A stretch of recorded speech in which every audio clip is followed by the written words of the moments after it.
Goedenavond, je kijkt naar deze Zeeland Nu van zondag. De komende minuten praten we hierbij over het laatste Zeeuwse nieuws.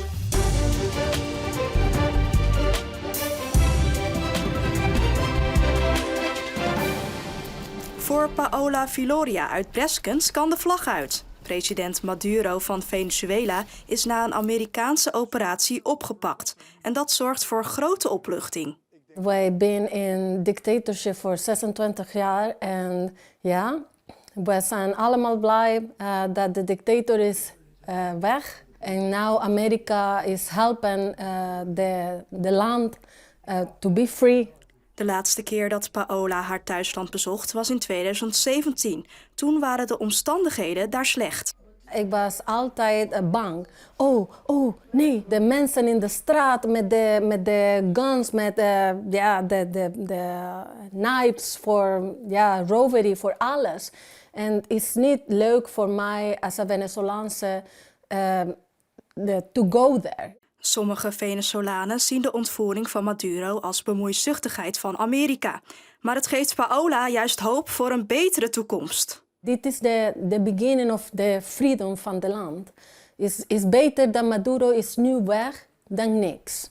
En mocht het regime helemaal vallen, dan wil ze zeker weer een keer terug, maar niet om te wonen. Alleen vakantie. Mijn leven is nu hier en ik heb mijn huis hier. En ja, ik ben blij in Nederland. Zeeland stelt zich veel te terughoudend op tegen PFAS-lozingen van buiten de provincie die in de Zeeuwse wateren terechtkomen.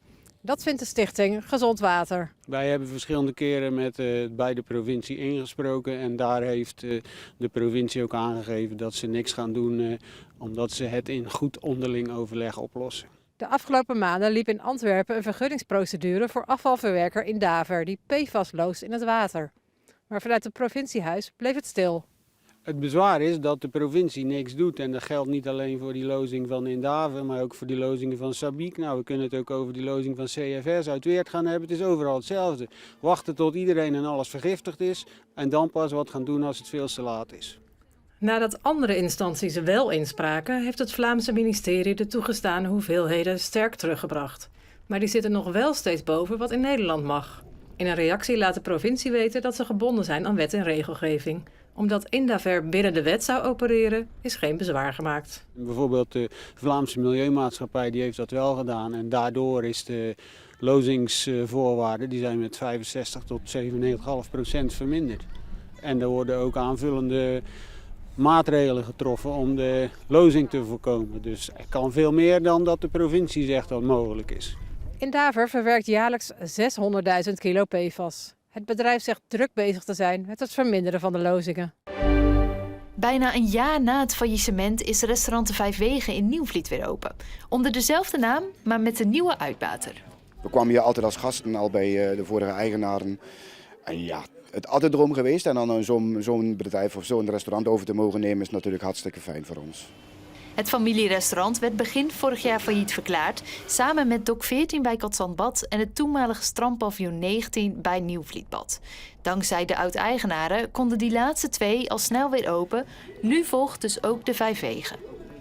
Is het spannend om een restaurant dat failliet is geweest over te nemen? Spannend wel, natuurlijk. Maar ik denk dat het zelfs een voordeel is geweest dat het een tijdje dicht geweest is. Dus mensen hebben het gemist, zoals wij zelf ook met onze kinderen. Dus de nieuwsgierigheid en de behoefte aan zo'n restaurant met mogelijkheden voor de kinderen spelen, zowel binnen als buiten. Ja, die is gewoon gegroeid in die maanden en ik denk dat dat ons wel te goed komt eigenlijk zelfs. Ook mensen uit de omgeving zijn opgelucht. Heel blij, heel blij.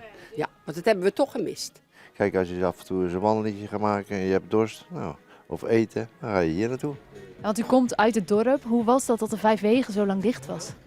Ja, dat was niks. Je gaat elders zoeken, maar je bent de gezelligheid kwijt en je weet wat je krijgt als je komt. Dus het is heel mooi dat het weer open is.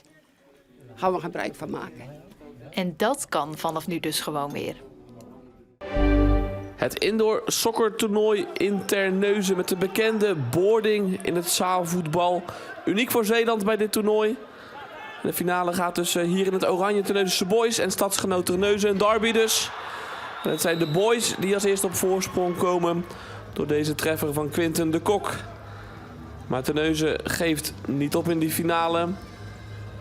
Het is alweer de 37e editie. Altijd net na nieuwjaar. En dit is de 1-1 van Ver, Thomas Dieleman. Vlak voor de onderbreking. Er wordt 2 keer 10 minuten gespeeld. Is dit Wouter Vaassen met de 2-1 voor de boys. Terneuzen dan in de tweede helft. Tjankiran 2-2. En dan gaan er nog een aantal spannende minuten volgen. Want wie gaat er dan winnen? Wordt het Terneuzense boys of wordt het Terneuzen?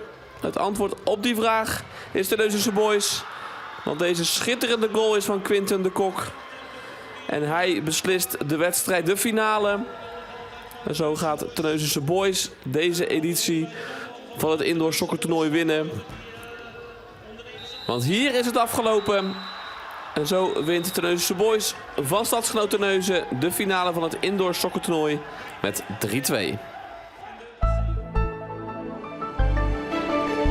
Het was vandaag een overwegend zonnige dag met vooral landinwaarts nog tekenen van de winterse neerslag van zaterdag. Terwijl aan de kust daar vrij weinig meer van over was. Vanavond en vannacht krijgen we een mix van wolken en heldere lucht en is er lokaal nog kans op een lichte winterse bui.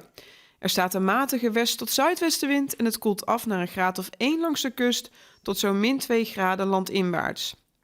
In de langdurige opklaringen kan het lokaal iets verder afkoelen.